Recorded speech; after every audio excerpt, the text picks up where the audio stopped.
हुकूमत बैठ के, हुकूमत के नुमाइंदे बैठ कर GTOs तय करेंगे और जजेस के हवाले से कमीशन के मामला तय करेंगे, तो क्या कहिएगा इस पर? देखिए, जो TOR जो तय करना ना आपके लॉ मिनिस्टर साहब ने, आपके लॉ मिनिस्टर ने तो अपनी प्रेस कॉन्फ्रेंस में अपना माइंड पहले ही दे दिया कि जो हुकूमत है, हुकूमत इसको कैसे देख रही है। वो इसको जुडिशियल मिसकॉन्डक्ट के तौर पे देखती कि इन जजेस को ये खत नहीं लिखना चाहिए था। बड़ी जाति की जजेस ने खत लिख के ये सच बोल के, क्योंकि उनका तो जो बेनिफिट है, सारा सियासी बेनिफिट इस हुकूमत का कहाँ से आ रहा है। उनके मुखालफों को जो दबाया जाता है, उनको उनके केसेस में मुख्तलिफ प्रेशर टैक्टिक्स इस्तेमाल करके फैसले दिलवाए जाते हैं, उनकी वजह से तो वो आज वजीर आजम है, कोई वजीर कानून है।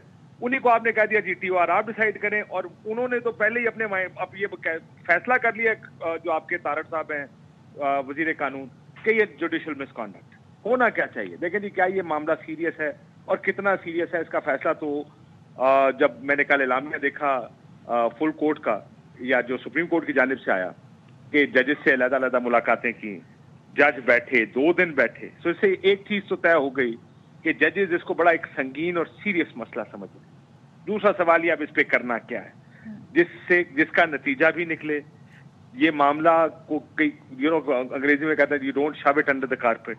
इसका कोई नतीजा भी सामने आए कि किसने किया, क्या किया, जजेस को भी ये कॉन्फिडेंस हो कि हम जो भी करेंगे, यानी हमने जो ये एक्ट किया है, 6 जजेस बाहर आ गए हैं और देव स्पोकन, कि ये किसी मंतकी अंजाम तक मामला पहुंचेगा।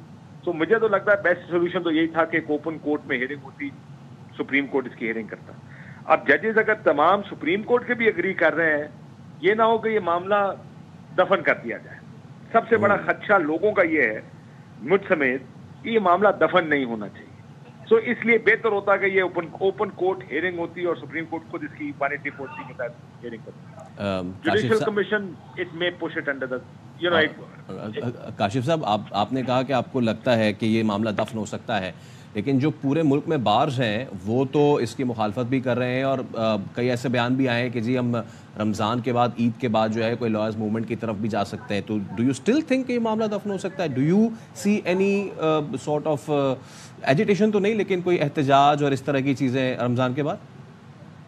देखिए, जब मैंने कहा कि दफन हो सकता है, व्हाट आई मेंट वाज कि अगर जुडिशियल कमीशन में डाल दिया जाएगा कि ना तो मामला आगे चलेगा और ना इसकी कोई रिपोर्ट आएगी। रिपोर्ट किसी ने वज़ीर आज़म को भेज भी दिया आपको, और हमें पता ही चलेगा रिपोर्ट चली गई है, और रिपोर्ट कहीं रद्दी अपनी इकट्ठी कर रहे होंगे और ये कभी पब्लिक नहीं होगी। ऐसी इन्वेस्टिगेशन का फायदा क्या है? ये मामला जैसे आप जो बार काउंसिल्स की बात कर रहे हैं, देखना ये कि क्या कोई जॉइंट एक्शन करती है बार काउंसिल, क्या बार काउंसिल वाकई तहरीक चलाना चाहते हैं अदलिया की आज़ादी के लिए, again I repeat, judicial independence के लिए, क्योंकि यहाँ पे हमारी बार काउंसिल बहुत पोलिटिसाइज्ड है। आपने देखा पाकिस्तान बार काउंसिल ने 5 तारीख रखी अपने इजलास के लिए, यानी ये पहला उन्होंने अपना साइन दे दिया आपको कि वो तो इस मामले में ना सीरियस है ना कुछ करना चाहते हैं। पंजाब बार की तक मैं देख रहा था, उन्होंने वेलकम किया judicial commission. Supreme court bar इसके खिलाफ बात कर रही है। सो पहले तो जो बार काउंसिल्स को इकट्ठे होके अपने मसाइल हल करने के वो किस चीज पर एग्री करते हैं और उनके ख्याल में क्या ठीक है क्या गलत है। लेकिन इस चीज को एक मंतकी अंजाम तक जरूर पहुंचना चाहिए।